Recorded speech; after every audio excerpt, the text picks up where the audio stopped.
Bom, pessoal, então, essa é o primeiro conteúdo do segundo ano, né? Para quem está acompanhando pelo livro, ele se encontra na página 12 do livro de Biologia do segundo ano, e aí é no capítulo 1 que vem trazendo esse conteúdo aí para a gente de classificação dos seres vivos. No livro de vocês também tem classificação e nomenclatura dos seres vivos, que é a mesma coisa, certo? A nossa atividade, a gente vai fazer exercício só na outra semana, na próxima sexta-feira, porque vamos ficar assim alternando. Uma sexta-feira nós faremos a aula, ao término vocês podem fazer um estudo do capítulo do livro, e aí na próxima semana a gente faz a atividade, para não ficar toda semana só atividade, ok?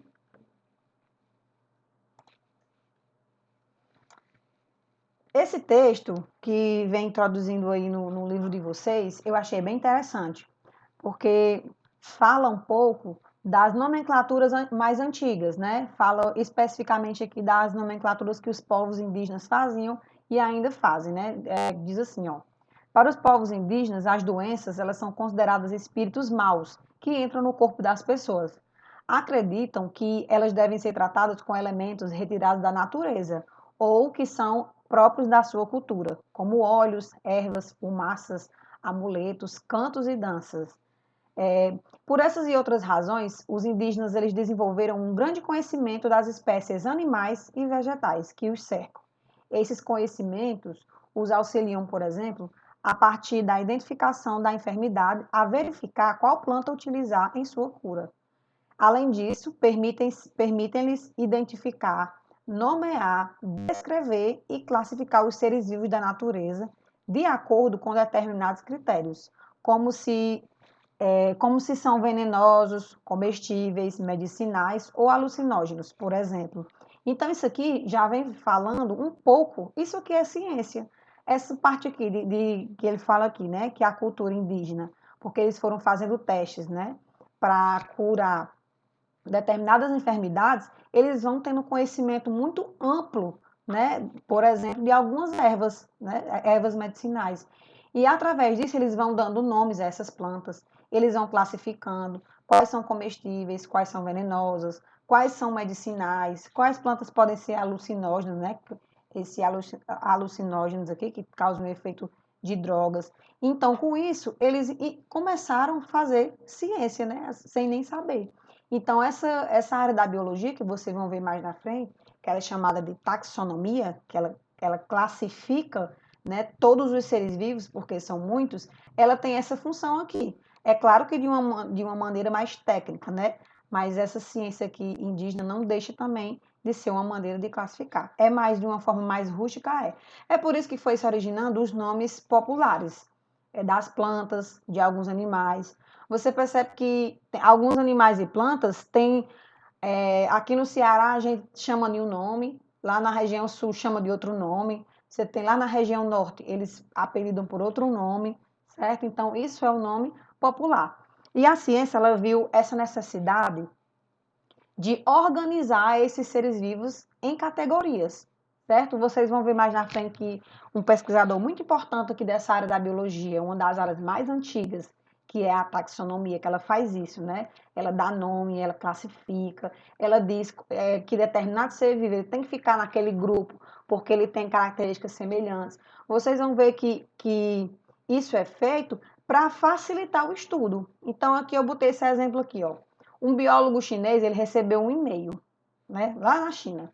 Ele recebeu em português, uma pessoa daqui do Brasil mandou para lá, citando a importância de uma espécie de planta, conhecida pelo nome de macaxeira. Aqui, na nossa região, a gente chama de macaxeira, na alimentação humana. O biólogo chinês, ele não entendeu qual era a espécie de planta a qual o e-mail se referia. Ou seja, essa pergunta, por que classificar os seres vivos, também tem essa importância, além de organizar, tem a importância de padronizar. E isso, em biologia, essa padronização, a gente chama de nome científico. Então, todos os seres vivos, eles possuem um nome científico. Quem faz essa organização é essa área da biologia, né? É a área mais antiga, na verdade, da biologia, chamada de taxonomia, que vocês vão ver na frente. O que é que ela faz? Ela descreve, nomeia e classifica todos os animais e as plantas, certo? Por exemplo, uma bactéria é um ser vivo. ela não entra não nessa onda aí da taxonomia, não, ela tem uma regra à parte, certo? Então, a importância de classificar é mais por uma questão de organização. Nós temos milhares de seres vivos, né? Para vocês terem uma ideia, é aproximadamente 8,7 milhões de organismos que são eucariontes. Como assim, que eucariontes? É que eles possuem uma organização celular, certo? Então, uma bactéria é um ser eucarionte? Não, não é. Então, a gente vai ver isso mais à frente aí, certo? Então, como tem muitos seres e as características são diversas, então eles são divididos em grupos. Esses grupos a gente chama de reinos, né? Por exemplo, nós temos o reino animal. Quem é que está no reino animal? Somente os animais. Temos o reino plantê, que é o reino das plantas. Quem está lá? Somente os vegetais. E aí, sucessivamente, temos o reino protista, que tem os protozoários e as algas. Então, essas características elas vão se agrupando. Então, nós organizamos os seres vivos de acordo com critérios. E esses critérios, como eu coloquei aqui, ele vai seguir um conjunto de características. Por que que eu estou no reino animal? Por que é que eu estou nesse grupo? Ah, porque eu sou um mamífero, certo? Porque eu sou bípede, eu tenho respiração, digestão e é tudo parecido com o reino animal. Então, isso aqui conta como um conjunto de características. E aqui embaixo, toda a classificação é feita com base em um ou mais critérios. No caso dos seres vivos, os critérios utilizados eles alteram-se ao longo do tempo, até porque vai surgindo novas espécies, né? Claro, isso leva anos, a questão da evolução. Antigamente, essa questão da classificação, como eu falei, é uma ciência muito antiga. É a área mais, a subdivisão mais antiga da biologia, que é a taxonomia. O Aristóteles, né, e o Linneu, vocês vão ouvir falar um pouco dele. O Aristóteles, ele já era um filósofo, né, também da área das ciências naturais, que ele já fazia as suas classificações. Ele dizia, o Aristóteles ele denominava as coisas por escala da natureza, né? As coisas que ele fazia assim essa divisão por questão de almas, as pessoas, os organismos, né, que tinham. Deixa eu acertar aqui essa pessoa. As, as coisas inanimadas ele botava embaixo, depois vinham as plantas que conseguiam se reproduzir, conseguiam transpirar, e depois vinham os animais, e lá no topo dessa escala estávamos nós, os seres humanos, porque nós tínhamos, né, a razão, como ele dizia. Então isso já era um tipo de classificação. Era uma classificação mais rústica, mas sim, era um tipo de classificação. Então esse carinha aqui, o nome dele, Carvão Linné, que aqui no Brasil a gente populariza por Linneu, né, chamado popularmente por Linneu, no ano de 1735 ele publicou um livro chamado Sistema da Natureza. E aí Linneu ele fez um sistema mais rebuscado de classificação dos seres vivos, certo? Que é chamado de sistema binomial de classificação. O que é esse, Daniela? Se é binomial, a gente já sabe que tem dois nomes. Então, ele disse: todas as espécies devem ter dois nomes. Então, isso é o tratado inicial do sistema de classificação que foi proposto por Linneu, certo? Então, trata-se da nomenclatura binomial que atribui dois nomes a cada espécie de ser vivo. E outra coisa, esse nome científico ele seria universal. Então, por exemplo, a cannabis sativa, que é uma planta popularmente conhecida por maconha. A cannabis sativa, o nome dela científico é cannabis aqui no Brasil e em qualquer lugar do mundo. Então, se você citar o nome científico cannabis sativa aqui ou na China, os cientistas irão saber qual espécie de planta você está falando, porque o nome científico ele é universal, diferente do nome popular, né? Aqui pode ter um nome popular, lá na China pode ter outro nome, com certeza é outro nome. No México chama-se de outro nome. Então, por isso essa necessidade da padronização, certo? Então, no nome científico, o primeiro nome, no caso desse exemplo que eu dei da cannabis, ele se refere ao nome genérico, que pode ser escrito sempre com letra maiúscula, sempre se inicia com letra maiúscula. E o segundo nome é o nome específico, que vai começar com letra minúscula. Eu vou dar um exemplo aqui mais na frente. Então, como essa bonequinha está falando aqui, ó, com certeza vocês conhecem muitos nomes científicos, você não está associando isso agora. Outra coisa interessante, os nomes científicos, eles têm essas pronúncias estranhas, né? Cannabis sativa, deixa eu ver o que eu me lembro aqui. Ecus asísnos, que é o jumento, o gato, Catus felix, que é o gato doméstico. Então, eles têm esse nome estranho porque eles são escritos na língua em latim ou então eles são latinizados. O que é que isso quer dizer? O latim é uma língua morta, ou seja, ela não sofre mais alteração. Ela só é daquele jeito e pronto. Então, por isso que eles decidem fazer nessa língua aqui, em latim ou então latinizados, porque ela não sofre nenhuma alteração e ela é igual no mundo todo. Diferentemente da língua portuguesa, que a gente percebe que ao longo dos anos ela vai sofrendo algumas alterações, né, em algumas regras, né, da língua portuguesa. Então, esse nome não poderia ser escrito em português, até porque nós temos outros países que falam línguas diferentes. Então, o latim realmente é universal. Tá dando para compreender até aqui? Eu estou explicando muito rápido. Me retorne aí no chat. Tá dando para entender? Eu sou meio agoniada do juiz mesmo, viu? Se eu estiver falando rápido, aí vocês me dizem aí.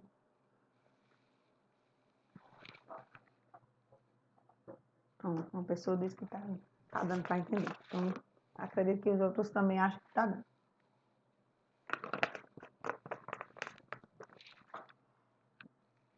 Vamos aqui no próximo. Deixa eu tirar esse bichinho aqui do meio. Então, ó, existem algumas regras para você poder formar um nome científico. Nesse exemplo aqui, ó, o Homo sapiens. No caso, é a nossa espécie, né? A espécie humana. Escrito em latim, é óbvio. Então, percebam, ó, esse primeiro nome, que ele é chamado de gênero, ele começa com letra maiúscula. Então, tá aqui o H maiúsculo. O segundo nome vai estar em minúsculo. Então, esse aqui tá corretíssimo, certo? Pode ser que venha assim, abreviado também. Pode ser escrito dessa forma. Você abrevia o primeiro nome, bota um ponto e escreve o nome do gênero, certo? Como eu disse a vocês aqui, nesse item está apenas dizendo que é universal. Ele pode ser aceito e reconhecido em todas as línguas. E aplica-se apenas a uma espécie. Nesse F, ó, todos os organismos celulares são designados assim, exceto os vírus. Os vírus, eles têm uma nomenclatura própria, viu? Por exemplo, você não tem nome de espécie de vírus. Geralmente a gente chama tipo o vírus, o HIV, vírus do HIV, vírus da AIDS, o vírus da cachumba, o vírus da rubéola. Então sempre vem associado à doença, certo? A maioria desses nomes, quando a pessoa descobre, como é que ele coloca o nome? Tem que ser associado à aparência, ao lugar que esse organismo vive, alguma característica, ou então pode ter também o nome da pessoa que descobriu. Esse exemplo aqui, ó, que está em vermelho em primeiro, ele se pronuncia assim, ó, Escherichia coli. Isso aqui é uma bactéria, certo? Então, esse nome, o primeiro nome, a Escherichia, é o nome da pessoa, do biólogo que descobriu. Tá aqui o sobrenome dele, ó. Theodore Escherichia. Aí ele resolveu, se foi eu que descobri, então nada mais justo do que eu colocar meu nome. E aí colocou. E esse coli aqui é uma característica do organismo. Esse coli é porque essa bactéria, ela geralmente é encontrada no colo do intestino, né? Então ele vive na nossa região do sistema digestório. E aí formou o nome Escherichia coli. Tem que ter alguma ligação, certo? Essas características aqui, vocês não precisam fazer uma decoreba disso aqui não, basta entender o básico mesmo. A não ser que alguém aqui queira fazer taxonomia no futuro. Ó, aqui alguns exemplos que eu trouxe para vocês do nome popular e do nome científico, certo? Que a gente costuma chamar espécie humana, geralmente a gente costuma chamar de homem, né? Tanto para homem quanto para mulher. E aí vem o nome científico, ó, o Homo sapiens. O Homo vem de homem, sapiens vem de saber, né? De sabedoria, porque nós somos dotados da razão. Temos o lobo, que o nome científico dele é Canis lupus. A mosca, né? Que é chamada de musca doméstica. A laranjeira, ó, perceba que é um ser vivo também, porque é um vegetal, né? O citrus sinensis, a maconha, que eu citei o exemplo, que é a cannabis sativa, a cascavel, crotalus terríficos, a anta, tapirus terrestres, né? Quem descobriu resolveu botar esse nome. E o mosquito da dengue, nosso colega bem conhecido aí, que causa não somente a dengue, mas também zika, chikungunya, chamado de Aedes aegypti. Então, aqui, para vocês terem uma noção das diferenças de a escrita do nome científico para o nome popular. Então, esse nome científico, ele é universal. Ele vai ser escrito e falado dessa forma em qualquer lugar do mundo. Enquanto o nome popular, aqui, por exemplo, a maconha é chamada de maconha. Lá no México você tem outros nomes, né? Marihuana, é muito comum conhecer marihuana. E aí é um nome popular, né? Então, cada localidade tem esse nome popular. Então, realmente, essa nomenclatura é mais para poder unificar, universalizar o nome da espécie. Ó, então, Linneu, ele fez isso aqui, ó, essa classificação. Ele disse que o básico de toda classificação começa com a espécie, aqui embaixo. E aí ele foi adotando outras categorias, que a gente chama de táxons. Cada bichinho desse aqui, ó, vou aceitar aqui a pessoa. Cada bichinho desse aqui é um táxon, ó. Espécie a gente chama de táxon, gênero outro táxon, família, ordem, classe, filo e reino. Isso aqui sempre tem que ser na ordem, certo? Então, aqui nós temos a espécie. Um exemplo aqui que eu trouxe para vocês, ó. Aqui. Por exemplo, nós temos o nosso caramelinho amarelo. Todo canto tem um cachorro desse, é incrível. Todo lugar do mundo. Ó, aqui nós temos esse indivíduo e a espécie dele é chamado de canis familiares. Ah, tia, eu ouvi a senhora falando de canis também, no outro lá, ó. Aqui eu falei da espécie científica, o nome científico do lobo, Canis lupus, certo? Eles são da mesma espécie? Não. Aqui o lobo é Canis lupus, né? O lupus vem de lobo. E aqui é o Canis familiares, que é o cão doméstico, cãozinho doméstico. Então, eles têm um parentesco? Tem, eles têm um parentesco. Eles são do mesmo gênero, que é esse primeiro nome aqui, ó, Canis. Todos os dois têm o nome Canis. Mas quando vem aqui para a espécie, eles são diferentes. Um é familiares, que é o cãozinho doméstico, e o outro é lupus, que é o lobo. O gênero dele é Canis, a família é Canidae, a mesma do lobo. A ordem é carnívora, a mesma do lobo também. A classe mamária, né, são mamíferos. Os subfilos, eles são vertebrados, animais com vértebras. O filo são cordados e pertence ao reino animal, certo? Então, se eu perguntasse a vocês aqui, pessoal, o que é que nós, seres humanos, temos em comum com o cachorro, o canis familiares? Você vai dizer, bom, tia, nós somos mamíferos, então nós somos da mesma classe. Nós somos animais vertebrados, então nós somos do mesmo subfilo. Nós somos cordados, então nós somos do mesmo filo. E nós também somos animais, então nós estamos no reino animal. Então nós temos aí, ó, vários táxons em comum com o cachorro.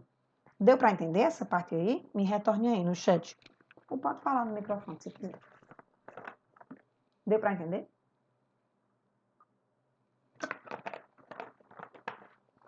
Pronto. A sistemática e a filogenética é uma área também da biologia, né, que trabalha juntamente com a taxonomia, que ela tem um objetivo, né, que é reconstruir a relação evolutiva de todas as espécies. A evolução diz que todos nós, todos os seres vivos, nós possuímos uma origem evolutiva em comum. Deixa eu colocar aqui um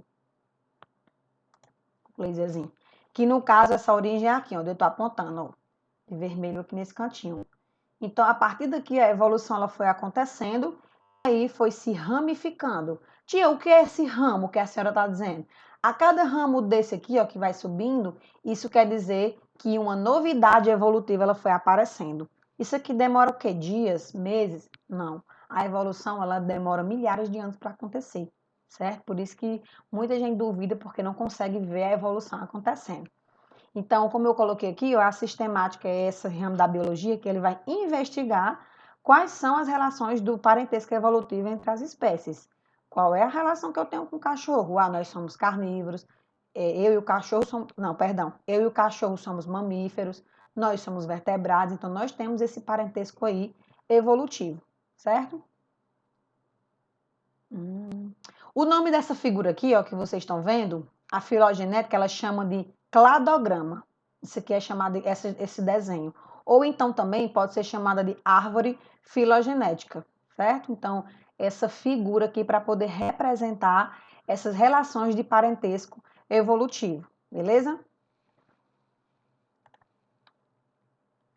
E aí, vendo essa árvore filogenética que vocês estão visualizando aí, nós temos a bactéria, bem aqui, ó, o protozoário, aí nós temos o peixe, a baleia, o pássaro, a estrela do mar, uma ostra e um coral.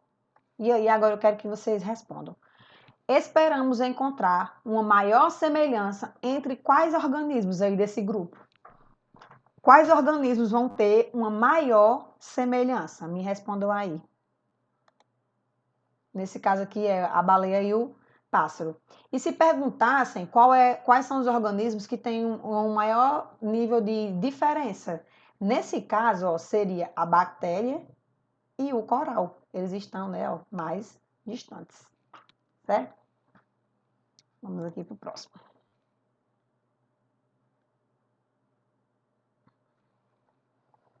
Ó, então aqui está uma árvore filogenética mais clara para que vocês possam observar, ó. Do mesmo exemplo.